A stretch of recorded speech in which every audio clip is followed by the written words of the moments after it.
Welcome, everyone. My name is Rosemary Evans. I'm the principal of University of Toronto Schools, and I am so excited to host the fourth event in our Building the Future speaker series. Thank you so much for joining us this evening. I wish to extend a special thank you to all those who supported UTS students through a donation while registering. We are going to begin the evening by inviting our student Sarenna McKellar, most recent winner of the Tory Shield public speaking contest, to provide a land acknowledgement. Please join me in welcoming Sarenna. Before we begin, we would like to acknowledge the land we are meeting on is the traditional territory of many nations, including the Mississaugas of the Credit, the Anishinaabe, the Chippewa, the Haudenosaunee, and the Wendat peoples. It is now home to many diverse First Nations, Inuit, and Métis. We also acknowledge that Toronto is covered by Treaty 13 with the Mississaugas of the Credit. The shift to online events in the past year has brought new meaning to the practice of land acknowledgement, and I believe that it truly makes us realize just how much we owe to those who lived here long before us. It is not just land that is occupied by an auditorium or a lecture hall. It is land our homes are built on, whether we live in the annex or the beaches, whether we are in school or condos. And perhaps this is one of the reasons, as I'm sure Mayor Tory will tell us, we ought to be involved in our cities. We owe it to those who have come before us. Thank you.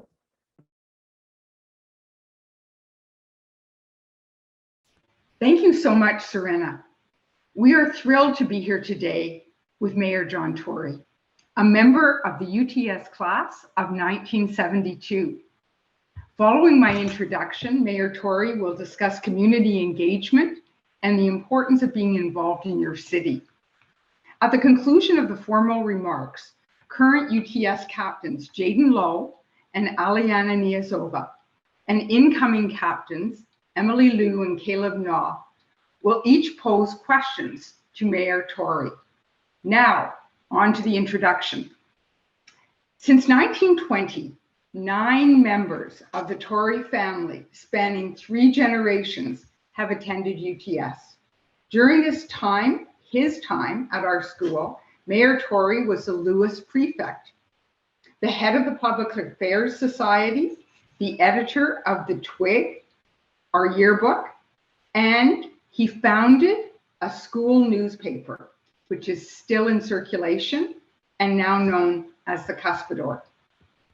Looking at Mayor Tory's time here, you can see how his interests helped shape his future career in media, politics, and leadership.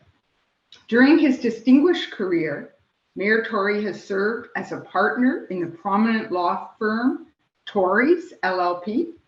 He has been the president and CEO of Rogers Media. He is the 9th commissioner of the Canadian Football League and was the host of the popular afternoon talk radio show Live Drive with John Tory on News Talk 1010. In 2014, he was elected as the 65th mayor of Toronto and was re-elected in 2018. Devoted to community service, Mayor Tory has spent his life giving back to the city he loves. He is a founding member of the Greater Toronto Civic Action Alliance and has served on the board of directors of several charitable organizations, including the United Way of Greater Toronto, the Salvation Army, and St. Michael's Hospital Foundation. Clearly, Mayor Tory is well-versed to tackle tonight's topic, a topic which is at the core of our mission as a school. UTS graduates are socially responsible global citizens, and we are excited to have Mayor John Tory join us tonight and to hear his thoughts on the importance of community engagement and giving back to your city. Please join me in welcoming Mayor Tory. Well, Rosemary, thank you very much. And I'm so pleased to be here. I should set a couple of things straight. I mean, first of all, that sounded like a resume of a guy who can't keep a job, and I apologize for that. But I will say to the students in particular, and I've said this for years, I think ever since maybe not quite since I left the school, but shortly thereafter, that the opportunity to have had 4 or 5 distinctly different careers as a broadcaster, a sports executive, a business executive, a lawyer, now a politician and public servant has been an incredibly enriching thing that sort of goes with my theme a little bit of getting yourself engaged and getting involved. But the changing of careers has been very enriching to me in the context of being challenged and intellectual fulfillment and just taking on new things. The second thing I should make really clear to Sarenna is that the Tory shield was not named after me and my stirring speeches, as you'll learn in the next few minutes, but rather was named after my great grandfather, who was actually the first president of the Parents Association, I think starting in 1910. And so that's who that shield is named after. And I think he probably would have been embarrassed at the degree to which his great grandson was not that compelling a speaker. But having said all that, we are where we are. So I'll tell you a little story just in terms of my continuing pride at having gone to UTS and all the value that it accrued to me. I was asked by a very prominent person within the last month, that they had a child who'd been admitted both to UTS and UCC, and they didn't realize that just asking me the question, well, if I was, today making that decision about one of my own children, and unfortunately none of my children had the chance to go to UTS, but if I was making that decision, what would I do? And I looked at them and said, well, is there any discussion about this? Why would there be any discussion in your mind whatsoever? And that is the way I feel today. And that's no slight on UCC. It's a good school, but the incredible opportunity that is represented by a UTS education. And I walk by, because I like a lot of people, I was out for a walk on the weekend. I'm doing a lot of walking these days. And I walked through the UTS neighborhood, which is where I live as well, and saw the building going up, and the fact there's going to be, I even saw the new windows on the school, and I don't think the windows had actually been replaced since 1910. So I thought to myself, well, even the new windows will be a great start. And of course, the building at the back that's being built brand new is very, very exciting. And I think it will,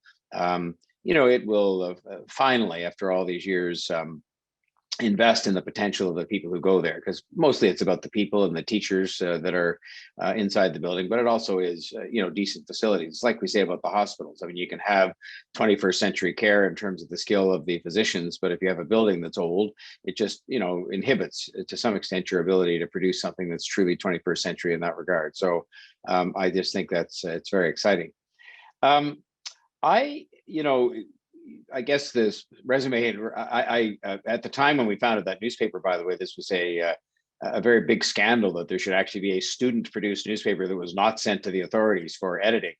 But it was kind of fun, and I think I still have a copy of one of them around, and it did say some things that probably the administration of the day didn't like very much. But really, that involvement and some other things that I can recall being involved in at the school epitomized what I now look back on and see as one of the huge benefits that I got. I mean, I was an adequate student. In fact, they used to call him the headmaster of the day, the principal of the day, as I was walking across the stage on graduation day, said to me, under his voice, that he wasn't sure at one point in time that I would make it.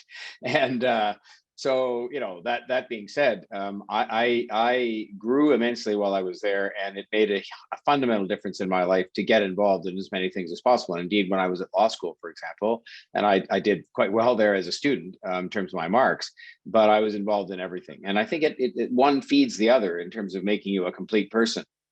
And I'm one of those who now believes, and I regularly give talks on this subject, that, getting engaged is something that is going to be actually, more beneficial than studying, although you do have to do a degree of studying, because I think the important life lessons that you learn, the important experiences that you have, the people that you meet are going to probably last far longer down the road than the experience you might have in a classroom. And I'm not putting down the importance, of course, of getting educated about a lot of the basics. And I just, where this has come home to roost to me yet again at my advanced age, I'm now almost 67 years old, is in the pandemic.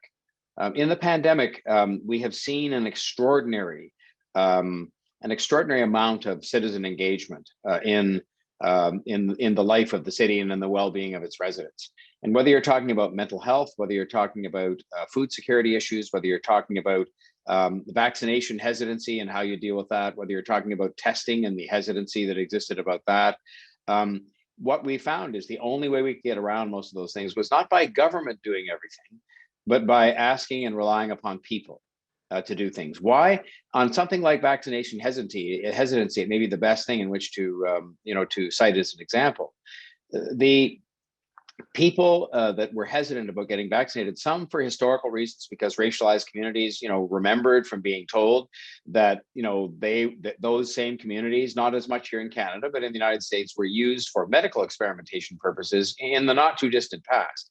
And there was a hesitancy for that reason, or sometimes there was just a hesitancy because of the relationship that different marginalized communities have with government, where they fundamentally don't trust government as being the establishment, and the establishment is likely to tell them what's good for them. So we had to get around that, and it was not going to be gotten around by issuing orders to people or anything else. It was going to be done by having people who some of those communities did trust, encouraging and persuading them to get vaccinated. And so we engaged in Toronto, for example. We've engaged 280 community ambassadors. And who are they? They're just people who are respected in the community, who, when they walk around to the neighborhood and say, you should go get vaccinated, the face is familiar. They might have been encountered somewhere else helping out in the neighborhood. They actually are neighbors, as opposed to people from City Hall or from Queen's Park or from wherever. And this is just an example of how throughout this entire pandemic, and it's been a nightmare, of course, for all of us. I mean, whether it's me or you or your families, it's been a nightmare.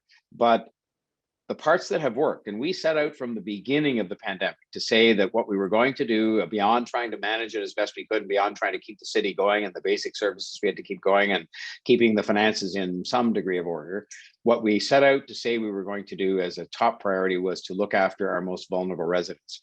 And I can assure you, we could not have done that, as much as I think well of the civic government and the public service who work with us at City Hall, couldn't have done it without individual citizens and organizations that are founded by and run by citizens, voluntary organizations, playing a huge part in doing those kinds of things for the people. And the challenge for us is going to be that when the pandemic is over, can we maintain that level of civic engagement? Because there is no question but that it makes for a more effective a more effective answer to some of these very intractable problems, whether it's homelessness or whether it is food security or whether it's broader issues related to poverty and to inequity in the city. And I've given talks about this before. I gave one, I remember, in a church up in North Toronto near where I grew up. And I said, if everybody in this church mobilized today to decide that they were going to take a degree of responsibility for a neighborhood about 2 miles away from that church, which is in the middle of a very well-to-do neighborhood. If you took responsibility and involvement and engagement in a neighborhood 2 kilometers, 3 kilometers away that is one of the poorest neighborhoods in Toronto, the difference would be life-altering for the people who lived in both neighborhoods, I would argue, both because those who helped and got engaged would have their lives altered by that experience, and those who were helped, of course, would have the full range of the talents and the skills and the energies and, to some extent, the wealth of people in the better neighborhood, the better off neighborhood, brought to bear on some of their challenges in life.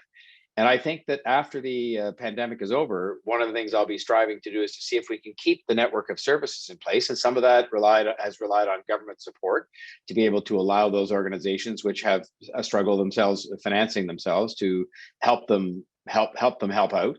Others have just been the will of people to decide correctly that government, especially in an emergency, can't do everything. Government doesn't do everything well. It does certain things well, but many things cannot be done better than the individual initiative of people who volunteer and who sign up because they really care.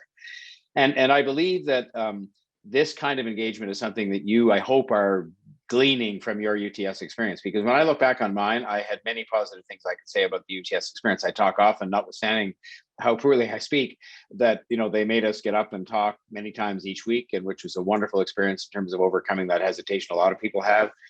They made us write a lot, which was a wonderful thing, because if you can't articulate yourself, then you're really going to find it difficult to do well in any field of endeavor. But also, I somehow felt it was just part of the ethic, part of the values of the school, that you were encouraged to get involved. And I did, as you heard from what Rosemary said. I got involved, and it stayed with me. I stayed involved after that every day of my life. In terms of, even today as mayor, I'm still involved in charitable and community concerns outside of being mayor, within the bounds of the rules that are set for people that are holding public office. And I think for you, this kind of engagement is crucial in the immediate aftermath of the pandemic, because this has fundamentally changed the city forever. In some good ways, in some other ways, but it's fundamentally changed the city forever. You don't have an experience like this that has never happened in my lifetime up until now, and probably will never happen in my lifetime again, and maybe not in yours. We should hope that's the case, that it never happens again. But it's life altering in terms of exposing some of the cracks and exposing some of the things that people can do when they put their mind to it, individual people. I said, and I'm finished on this note, I said that when I was reelected for a second term 2 years ago, that the number one issue facing the city, they said, well, what's the number one issue facing the city? And, you know, it's easy to say, well, it's transit or it's housing, and those are all big issues. I said the number one issue facing the city was the growing gap between those who I would describe as comfortable and those who are really struggling. And if you think about it, I mean, that is so inconsistent with the Canadian way of life that we, who pride ourselves in this country on not that kind of thing not happening to the same extent as elsewhere, should have a growing problem in that regard. But we do. And we've taken some steps, I like to think, under my leadership of the current administration to try and address that, whether it's a low income fare pass for the first time or whether it's the efforts we're making on affordable housing. But we have a long way to go. And we have a long way to go if we want people to be able to sort of truly live the Canadian dream, which is that you can be anything you want to be, because we have a great system of public education and we have a public healthcare system and all the things that, you know, supposedly make it possible for people to be whatever they want to be, regardless of where they come from. And so our values require that we step up and kind of take on that engagement that is going to help, because it cannot be about only government doing it. It has to be about people deciding they're going to try and remedy that themselves. And the second thing I'll say, I always call that the moral case. I also will advance the business case, which is if we're going to be as successful as we have been, and we were, before the pandemic, the fastest growing city in North America, one of the fastest growing in the world. And that's just not population, it's investment, it's jobs, it's companies coming here, and so on. If we want to continue that kind of success, then it has to be all hands on deck. You can't marginalize, pick a number, 25%, 30% of your population and hope to be able to be competitive going forward and attracting the best and the brightest from around the world, because they will stop coming here if they think they're going to come here only to find that they can't, you know, be anything they want to be or be whatever they do want to be. And so I would just finish by saying that I would encourage you strongly to start now. I started as a volunteer when I was 14 years old and a student at UTS. That's when I first volunteered in the community and in politics. And politics isn't for everybody, but everybody can find something they can get engaged in to help build their city up. And that will in turn help build the school up too, by the way, because I think it leads to more engaged, multi-dimensional students in the school and graduates of the school, which has always not been a problem. It's never been a problem for UTS to have multi-dimensional graduates, because there are people, of course, that have gone on from the school to engage in every possible occupation they could. So those are the remarks I thought would just start the discussion. I'm most looking forward to answering your questions, or trying to. And so Rosemary, back to you, and the two captains, I think, who are going to preside over the question period. And I'll do my best to answer. And thank you for inviting me. And any day you feel that you're hard done by being at UTS, call me up and I'll tell you, you're the luckiest people in the world to have a chance to go to that school. I don't know exactly what it's like today, but I suspect it's just as good. And by the way, just as much fun as we had when we were all there back in the 1970s. Thank you very much. Thank you so much, Mayor Tory, and thank you for taking the time to answer our questions. I'll just get into the first question right away. I think it's definitely going to be relevant to all the students in the audience and all the families in general. How would you encourage youth to get engaged in our community in Toronto in a meaningful way? You know, a lot of people think it's a really great question. It's probably the ultimate question, because it's the greatest fear people have, is that, well, no one's going to ask me to be involved. And you know what? That's probably true. Somebody might ask, but you know, if nobody asks, it's only not because they don't like you or because they're not interested in having your help. Every volunteer advocacy organization, whether it's on climate change or helping people who are impoverished or advancing a given issue, every one of those is short of volunteers. Every one of them is short of resources. There aren't any that I know of that I say we have way too many people volunteering to help out here, to help people who are disabled or whatever it is, the cause. And so sometimes, though, they don't think to sort of just go up to randomly ask people, say, oh, would you like to get involved with us? So, sometimes it's incumbent upon you to decide if you have a passion for something. And I would suggest it's helpful, if you do, that you go and show up at one of their meetings or one of their events, and that you go forward and have the gumption, as UTS students would do, to say, I'm here. I may only be 17 years old or whatever age you happen to be, but I think I can help. And guess what? You know, when I went forward as a volunteer when I was 15 or 16, because they were short of people, they would give you way more responsibility than you ever would be expected to take on as a grade 11 student. But did that ever teach you a lot about taking on responsibility? And did that ever get you involved right away in a very integral way in the cause of that organization? Because they suddenly realized, well, you were smart enough and capable enough of taking on real responsibility, and they would give you more and more and more. And before you knew it, you know, you were vying to be president of the organization at age 21. And there's nothing wrong with that. I mean, age has nothing to do with this. I was just following Jim Fleck. I came shortly after he was at the Premier's office, but I was the chief of staff to the Premier of Ontario when I was 26. You know, and it was because I had volunteered starting in politics when I was 14. So I had 12 years experience under my belt by the time I was 26. So I'd say the most important thing is volunteer yourself. Pick something you're passionate or interested in and go forward and find out who to get in touch with. It's easy with the internet, and just say, I want to help. And I would be virtually willing to guarantee with money to back it up, no one will say no. No one will say, we don't want you, you're too young, you're too this, you're too that. They'll be delighted to have you aboard. So that's the number one lesson. You got to put yourself forward if no one asks. And if somebody asks, say yes. Great. So my question is that I feel that the pandemic has cast a magnifying glass on disparity and inequality. So what can we do, and even what can the city do to support and assist other communities who may be struggling? Well, you know, I'm glad you asked the question in that context, Caleb, because it is both the government that has to do some things, but also individual initiative, as I was suggesting. So if you take housing, I mean, housing has been a fundamental, and we knew this before, but has it ever been starkly brought to our attention now that under housing, you know, where you might have 3 generations of a family, a grandmother, you know, a child with a spouse, and then say 2 children that are the grandchildren, all living in a 1-bedroom apartment. Well, what did that become? It became a recipe for spreading COVID-19. When one of those people came home from work or from school, brought the virus into the house, and then 5 people, you know, almost were guaranteed to get it. Because how do you isolate if you've been tested positive in a house like that? And it taught us what we had to do is establish an isolation facility, which we did with the help of the government of Canada, so that the one person who tested positive could go and isolate somewhere else. But, you know, if you ask yourself some other questions that really have come to our attention and led already to initiatives we're undertaking as a city, how do you manage with 2 children, let's say they're old enough to be doing remote learning during the pandemic, and maybe the parents that are of that those 2 children are both having to work from home in that small apartment? How does that work? You know, 4 people, 2 kids and 2 parents trying to work in a small 1-bedroom apartment or 2-bedroom apartment. What about broadband? You know, how do those people cope with having Wi-Fi that's adequate to support 2 kids on remote learning and 2 parents that are trying to work? So when I say we've actually come up with some things during the pandemic that are going to address that from the government's end, we are taking our dark fiber. For those of you who don't know what dark fiber is, it's fiber we've laid across the city for the police department, the fire department, you know, various civic purposes, but it's very underutilized. It has a little bit of data going through it for our purposes, but we're now going to take the vast underutilized capacity of that fiber and allow for data to be transmitted on that, which we can do for free of charge, for that matter, because we've already spent the money as a city putting the fiber in. And then when it gets to the neighborhood, somebody who will retail it will pick it up and deliver a much cheaper internet and broadband and Wi-Fi service to people. We've already started to install Wi-Fi. I put some millions of extra dollars in the budget this year. And I say I did it personally. I asked that it be put in so that we can put the Wi-Fi technology into Toronto community housing buildings where some of our more marginalized citizens live, so that they will be able to have free Wi-Fi available to them in the building, because otherwise they're starting, they say, the students living in those buildings with an automatic disadvantage. How can people get involved? Well, they can advocate on these things.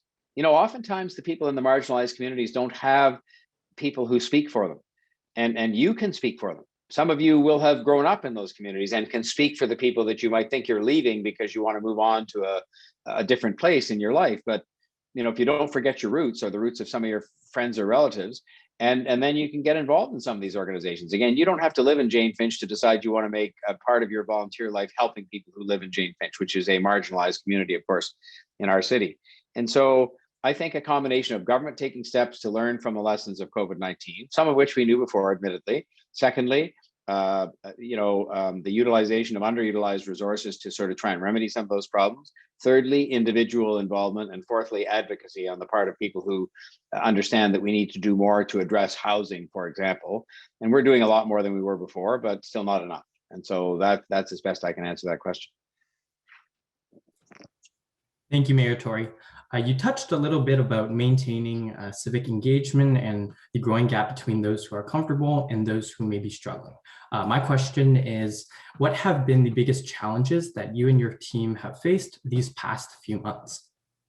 It's a very interesting question. By the way, I want to know who the Lewis person is. Do you still have the houses? Who the Lewis person? Are you a Lewis guy? Oh, well, you see, that's why your question was so good. I didn't even know it. See, I said it was a good question before I knew you were from Lewis. No, in all seriousness, I was on a panel last week with the mayors of Chicago and Miami. And they said to me, what had been one of the greatest challenges we'd had during the pandemic, aside from the obvious? I mean, obviously the virus itself and trying to deal with the unknown has been a nightmare, and, you know, getting people to get vaccinated and getting people, you know, providing food security for them and helping people who are homeless, and on it goes. But I said, you know, one of the real challenges was that we discovered how difficult it was for us to communicate with, and if it's difficult for us, then it must be 5 times as difficult for them, for us to communicate with marginalized communities. And yes, sometimes it's something as simple as a language barrier, but more often it's just that there aren't the channels in place, you know, to communicate. And why is that important?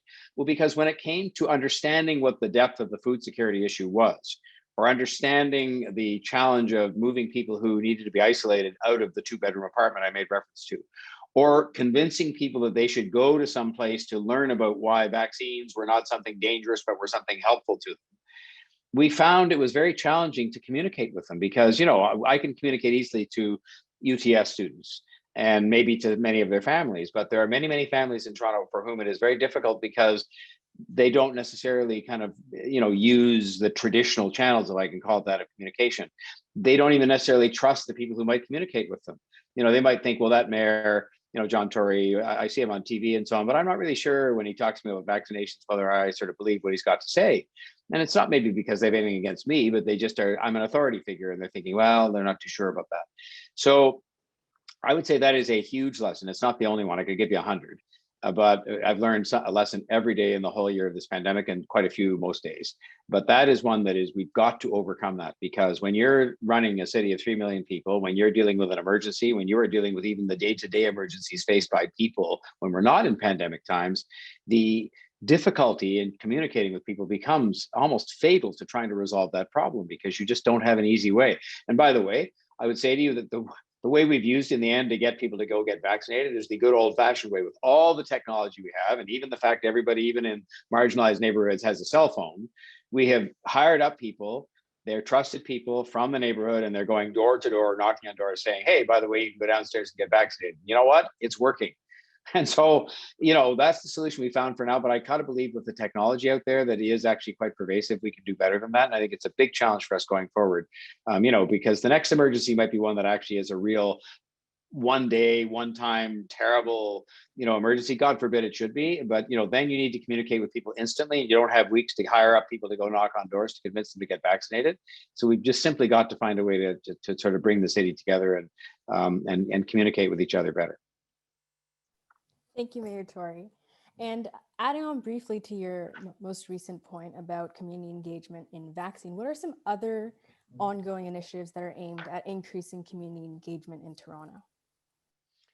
Well, we're trying now, you know, and again, the pandemic, you know, there have been some silver linings in this pandemic. And one of them has been that I'm going to a community meeting after this. One of the reasons I have to leave sort of, you know, when we're done, but I have to go right off to a community meeting. What does it concern? It's fascinating, these community meetings. And again, I urge you, if your involvement starts off with nothing more than just attending one of these community meetings, which these days there's no excuse for not attending because you can just log on and go and watch it. And we will have 400 people online tonight for this community meeting. What does it concern? It concerns us putting a modular housing development, and by development, it's a 60-unit modular housing. And modular housing is like factory-made housing units that are put together like a Lego set. And the building looks fine when you put it together, but it's just put together. And we went from the first one, and these are to house seriously marginalized people and provide supports for them in supportive housing, like mental health supports and others, right in the building. And you have 60 units because it's then manageable to help with people who have some real issues in their lives. And we're putting that in place because there are a lot of people today that are in encampments or in shelters where they don't get that support. So therefore, and they don't have a home. And these are real homes. It's not a shelter. Each person has their own apartment with a kitchen and a bathroom and so forth. And they can live totally on their own and eat their own meals if they want, or there's going to be a meal program that's available to them in the building. And what tends to happen, of course, is that when we propose these for given neighborhoods, people, they start off very polite, but then they make it very clear, well, we really support what you're trying to do here to help these marginalized people, but we don't think it should be in our neighborhood. We think it probably should be somewhere else. This neighborhood's really not suitable for that. And so I find myself going to all these meetings, and there's a lot of them. I was at one last night, I'm going to be at one tonight, and sort of say, well, actually, these have to be right across the city because the problem is across the city, and because we all have to do our share to hopefully, again, back to my theory that I articulated about trying to adopt this modular housing unit. And what I'll go and persuade the people in the neighborhood I'm going to tonight virtually is, no, don't be afraid of this. Don't be apprehensive about what might happen.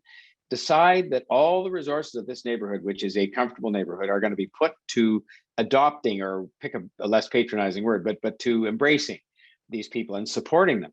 And if they get that embrace and that support, that by itself will make a difference to their mental health, because they will feel embraced, which in many cases these people have not been, because they become marginalized for various reasons. And so I would just say that,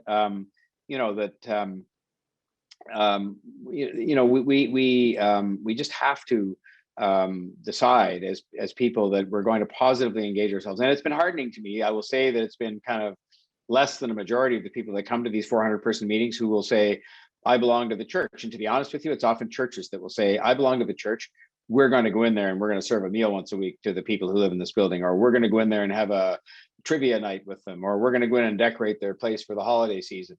And there are some really encouraging, heartwarming moments like that, but there are others where people, are not perhaps as embracing of this whole thing.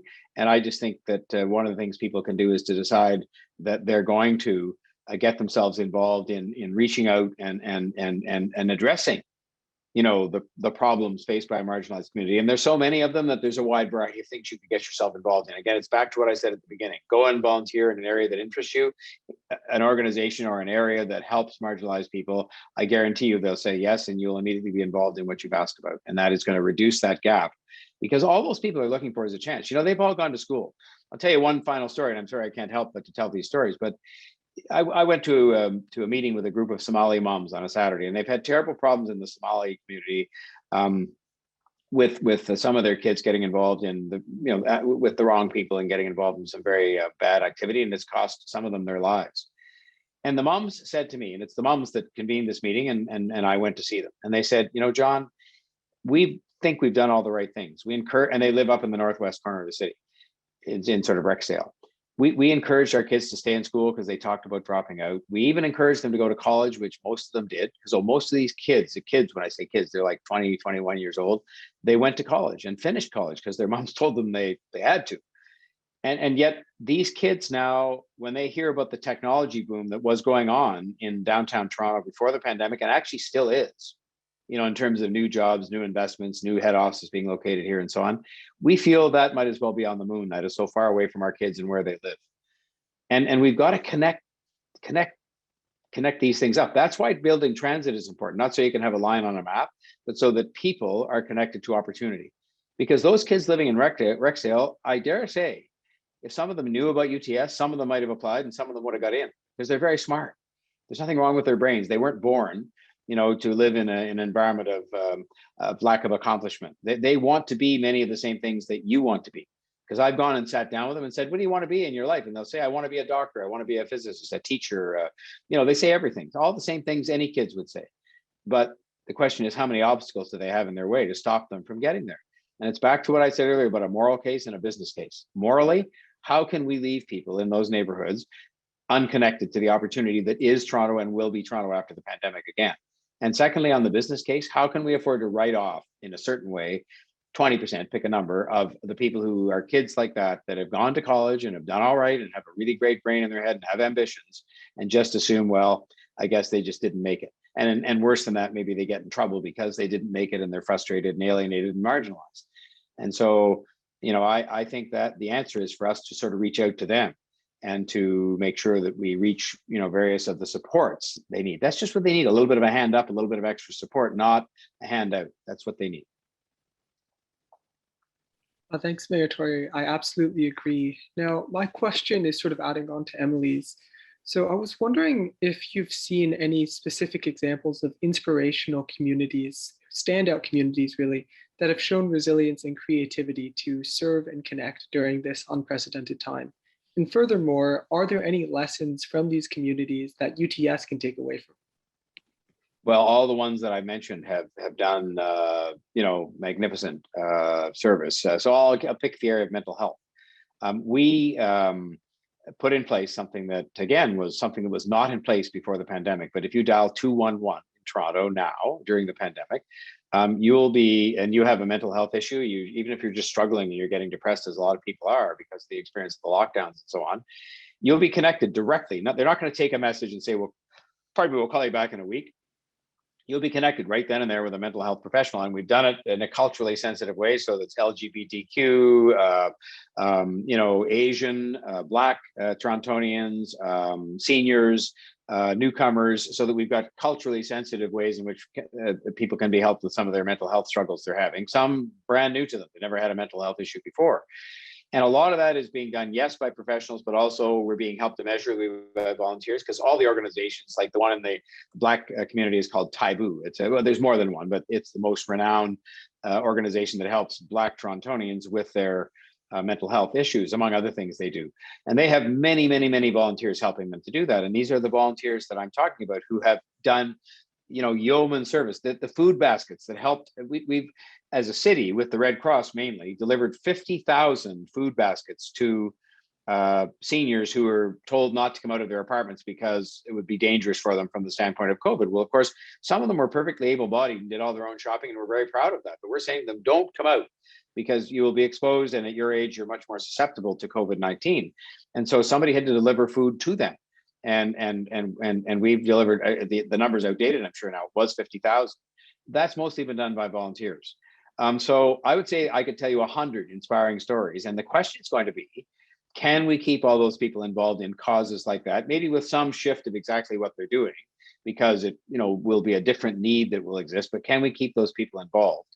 Can we maintain something like the 211 mental health support on the basis that, yeah, there aren't as many people that are mentally ill or have mental illness challenges during non-pandemic times, but there sure are still a lot, and they don't get the support they need. And by the way, there will be more after the pandemic because of the pandemic. So I think that's going to be the challenge for us is to take these heroic stories of volunteerism and deep commitment to the community and try to maintain those networks in place. And the people who've tended to come out and volunteer tend to be the ones I talked about that are the kind of people who say yes to volunteering and sign up themselves. And we're just going to have to keep them interested and engaged. I think it is crucial for the future of the city, because otherwise I think, we could come out of this and take a long time to recover, because there've been some scars that have been created as a result of the pandemic, unemployment, mental illness, and different things that have happened to people that are, leave scars and that mean you don't have an instant recovery and get or snap back to normal on day one. Thank you, Mayor Tory. And for UTS students or other members of the UTS community who are looking to get involved right now, what areas of community do you think that community involvement contributions are most valuable or needed at the moment? I would say any area is fine. I mean, I chose, for example, one of the first things I did when I was 14, and I quite literally bought my first membership in a political party when I was 14 in the hallway at UTS from a fellow student. And that has led me to where I am today, in part. I mean, in part, obviously, if I hadn't got involved in politics, I might not have been interested in running for public office. But, I subsequently got very involved in the United Way, the Salvation Army. You heard some of the organizations being mentioned. Civic Action, I was one of the founders of Civic Action, which today is a powerhouse of engagement on a host of civic issues. And I think that probably the best place to go if you're not certain that you have a passion for climate change or for seniors or for, mental health or anti-poverty measures would be to go to one of these more general organizations like a Civic Action or like a United Way. I mean, the United Way has like 100 agencies, so they have agencies they fund that do everything, every one of the things I've mentioned and 100 more. And so go to one of those organizations and just say you want to help. I think the help is most needed in some of the most marginalized parts of the city, but it's needed everywhere. You know what? one of the things you learn in my job is, as comfortable as people might be in certain parts of the city, they face problems too. Everybody's got problems in their life, and everybody needs support and help and embrace from their fellow citizens to get through those problems. Often it isn't government at all. And so I would just say, sign up, go again to see somebody in either an area in which you have a passion or one of these broader reaching organizations, and you'll find before long they'll put you to work. They'll direct you somewhere, and you'll probably develop a passion for where they send you. And if not, they'll send you somewhere else. But I just think the first move has to be to actually go out and put yourself forward and say, I'm here to help. And they will say yes, and you will be immeasurably enriched by it. And so will the city. I think the next question is mine. I'm not sure how much time we have left, but I'll just ask. Let me just check what time it is here. Oh, no, we're good. I mean, I'm good if you are. You can ask as many questions as you want. I'll tell you when it's time if you want. Amazing. Okay. This next question is, obviously you've talked throughout this whole time about your commitment and energy for community engagement. It's truly incredible. And through your time as mayor, even pre-COVID, what have been some of the most memorable moments of community engagement you've seen in Toronto, and how do you stay motivated and inspired to continue your involvement in various communities throughout the city? Well, most of it comes from a sense of community. And by the way, I think those who come forward to volunteer outside of the school or inside the school will find that it builds a strong community inside the school as well. So it's something that, for all the trouble we cause, and I had one of my classmates I was talking to today, a wonderful friend, who said he was going to be listening into this speech tonight. And he would tell you, for all the things we did founding newspapers and generally, we did cause some trouble, but it kind of, built a sense of community, in the school among the students, maybe not necessarily always among the teachers, but, getting involved in something inside the school builds community too. But, I've seen things, some of which were very moving and others of which were much more practical. I'll name one again. It's a practical one, but the Tamil community. The Tamils are people who came to Canada in the last 25 or 30 years, a little longer in some cases, but the majority came, say, in the last 30 years. They came as refugees from a terrible atrocity that was committed against the Tamil people in Sri Lanka. They, by and large, came with nothing except what must have been a good education and incredibly sound values. I mean, I just admire the Tamil people so much. And they have accomplished so much here. And one of the things they decided was they needed a community center for Tamils to be the kind of the heartbeat of the community, mostly in Scarborough. And so they came to me and said, what do we do about that? And I said, well, the first thing you have to do is get your community together. Because like most communities in Toronto, there were many aspects and facets to the Tamil community. I said, you got to get everybody together and decide, what is it? What is this community center for? Is it for sports or culture or to have meetings or to have parties? Where is it going to be? And how's it going to get paid for? Because the government can do some of that, but the rest of it has to be done through private money. And you know what? It was a stirring thing to me to see, frankly, I don't want to call them factions, chapters of the Tamil community that often didn't talk to each other very much, decide, we so much want this community center. We think this is so important to our community, which is now, of course, a proudly Canadian Toronto community, that we are going to get together and we are going to decide on the answers to those questions. They did it in about 6 months and came back to me and said, John, got the answers to your questions. And I had promised them if they did that, I would find them a piece of land, a city-owned land, to build their community center. And you know what? They got the piece of land. They answered the questions. About 10 days ago, they got $50 million in government money from the federal and provincial governments to help them build it. Now they got to go raise, I think, 20 million of their own, which they will do, I think, in about 3 weeks because they're very enterprising. And so I would just say those kinds of things stir me. But there are things much more heartrending than that, where people get together and just decide they're going to help a certain family. I mean, what happened during my time with Syrian refugees? Extraordinary, extraordinary. We took in thousands of Syrian refugee families. My wife and I adopted one, or sponsored is the better, sponsored one. They came on, ironically, they came on the day of the Yonge Street van attack. And I'd spent the whole day dealing with that. And then I went, because they'd arrived at the airport, and I went to their apartment, and my wife had taken them from the airport to their apartment, which we'd organized for them. And I met them. They didn't speak a word of English, a mother and a father and 2 young girls. Today, 3 years later, almost 3 years to the day, the 2 girls are in school. They speak fluent English. You wouldn't know they never spoke English before. The father is working. The mother's had another baby in Canada that is, of course, a Canadian-born baby. The rest of the family are not yet Canadians. The father's working and doing fine. It is such a proud story for them and what they've gone through, and for us though, us meaning the Toronto, because this is repeated thousands and thousands of times. We have a wonderful Armenian community. I don't know if you have anybody that's an Armenian Canadian in your school at UTS, you probably do, but the Armenians took in, I think themselves, 5,000 or some number like in the thousands of refugee families from Syria. And it was extraordinary. And they just took them on and said, we're going to make sure these people land well here and do well here. And they have. And if I had to think back on a humanitarian thing that's happened in the city on my watch, how the city came together after the van attack. I was just talking today about the city put up in $50 and $20 contributions, $3.5 million, which was distributed to the families of the victims. But I watched the city heal itself. I went and stood in the lineups for the people's funerals that were killed in the Yonge Street van attack. And I wondered, who are all these people that are I knew why I was there, because I was there kind of representing everybody as the mayor. There were hundreds of people lined up. They'd never met this family in their lives, but they went to say to the relatives, I'm sorry this happened to you in our city, and I care about you. I mean, I could just go on and tell you these stories that happen every day, and they're little ones too, one family helping another. But that's what it's all about. That's what I'm saying about getting engaged. You know, just the act of going to that funeral home for that family that you read about or heard about, or that were your neighbors and lost somebody in the van attack. You can't imagine the difference that makes to the people who are suffering. You know, so. Absolutely. Like you said, it's taking those stories and maintaining those networks.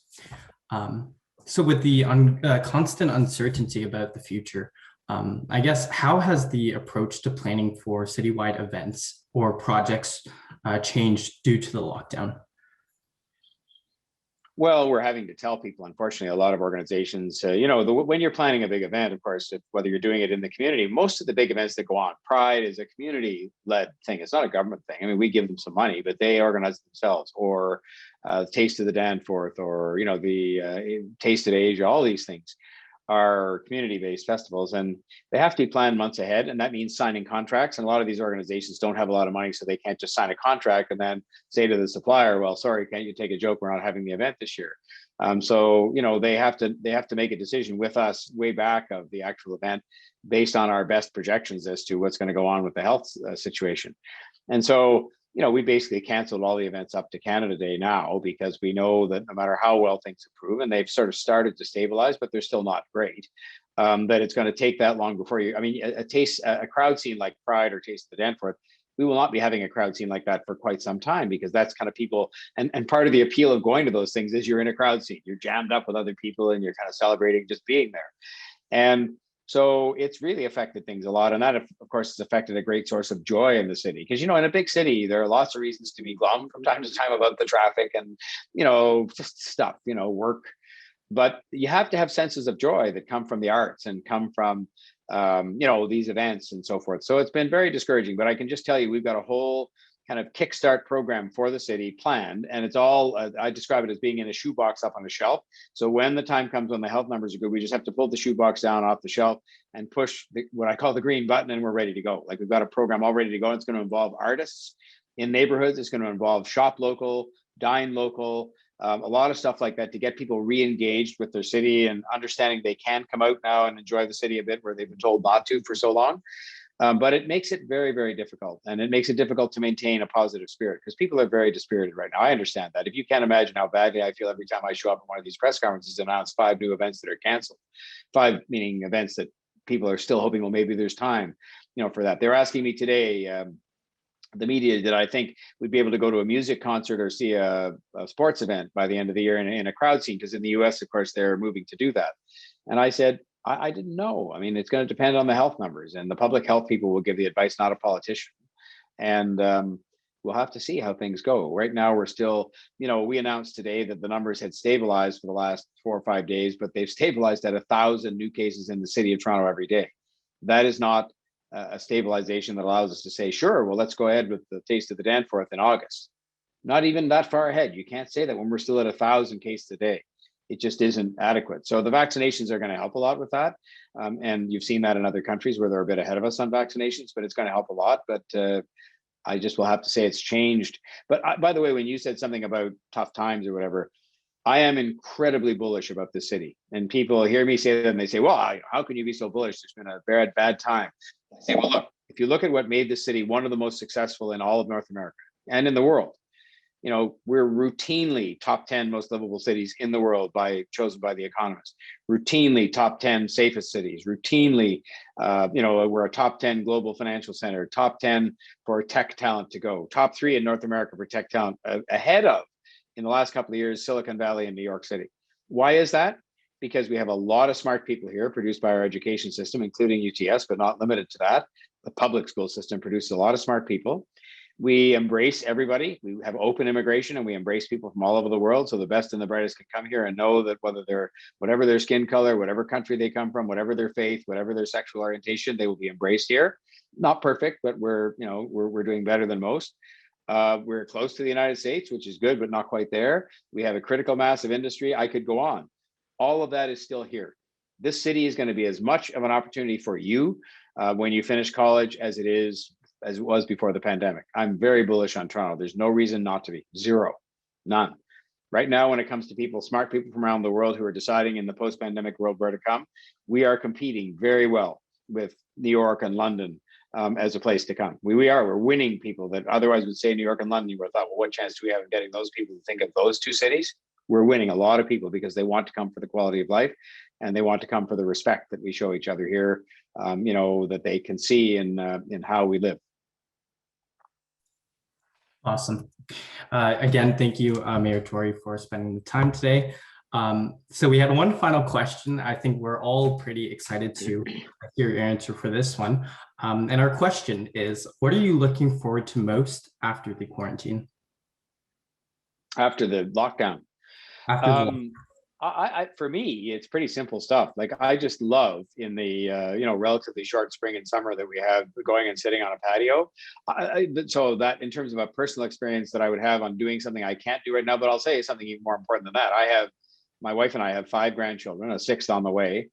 I have seen them. Like I went on the weekend and I saw them. I was on the sidewalk and they were at the door of their house, so I could say hi to them. And they said hi to me, and I left something for them. But I haven't been able to hug them and pick them up for a year.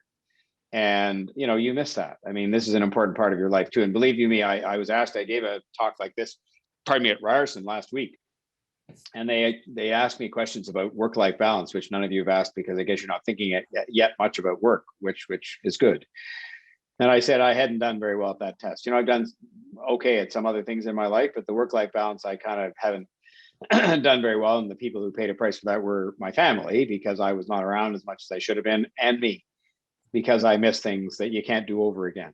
And so picking up your grandchildren, you may say, well, what's the big deal about that? It's a big deal because, it sounds like a morbid thing to say, but I went to this weight loss guy who's now passed away himself, a guy named Harvey Brookley. You probably hear his ads on the radio. And he stood up, and the first day I was there, he said, you know what day you're born, but you don't know what day it all comes to an end. Nobody knows that for sure. I mean, now you can choose that if you're not well, of course, but which is a progressive thing that we do in this country, but you can't otherwise know. And he said, as a result, you have to sort of take every day and try to extend your life by making sure you stay fit, don't get overweight, don't be unhealthy. But it makes you think about the fact that, things like hugging your grandchildren, seeing your family, even just enjoying some relaxed time on a patio instead of working is actually very sensible advice. So take it from me. I will be one of those people that they are correct in saying will not be on my dying day saying, gosh, I'm sorry I didn't spend more time at the office. I work a lot and I'm sort of a confessed workaholic, and I'm not sure that I can change that because I'm not sure you can. But, if you can start out your career saying, okay, I'm going to draw certain lines around what I'm going to try to do with volunteer work and with family, you're going to be better off. If you work 10% less, chances are that you're going to be just as good at what you do, maybe better. And you're going to do just as well as you would if you work that 10% more and instead dedicate the 10% to a cause in the community and to your family and to yourself. Just making sure that you can kind of stay sane in what is a very crazy kind of world. But you go to UTS, so you're all smart enough to figure all this stuff out for yourselves. And but take it from me. I went to UTS too, and I like to think I'm okay smart. But think about that stuff, and it's never too soon to start thinking. Never. John, all I can say is thank you. This was an inspirational moment listening to you. We've been watching you every single day throughout the pandemic. And this is our opportunity to say thank you for everything you have done for everyone within the Toronto community, and the messages that you have left for all of us today certainly have inspired me, and I know the students. Get involved, step up, advocate for others, marginalized communities, use underutilized resources, think creatively for solutions, speak up. Government cannot do everything. Embrace others, include them, listen, work together to address problems, connect with people, and overcome obstacles, and be motivated by the moral purpose, but also take into account that there can indeed be a business purpose to this, and that Toronto as a city can thrive for all of us. And I just truly want to tell you thank you on behalf of everyone listening to you today. And my hope is that many of those communities that you are visiting, the Somalian moms, the Tamil community, please tell them about UTS. They are welcome in our community. Thank you so much. Okay, thank you for having me, Rosemary, and good luck to all the students. You know, I have a little way of summing up that thing, and I talk about it mostly in the context of racism that we see that we have to combat in our city, even here. And I say, stand up, speak up, show up, which means you show up to actually, show that you physically, that you show up to care and act.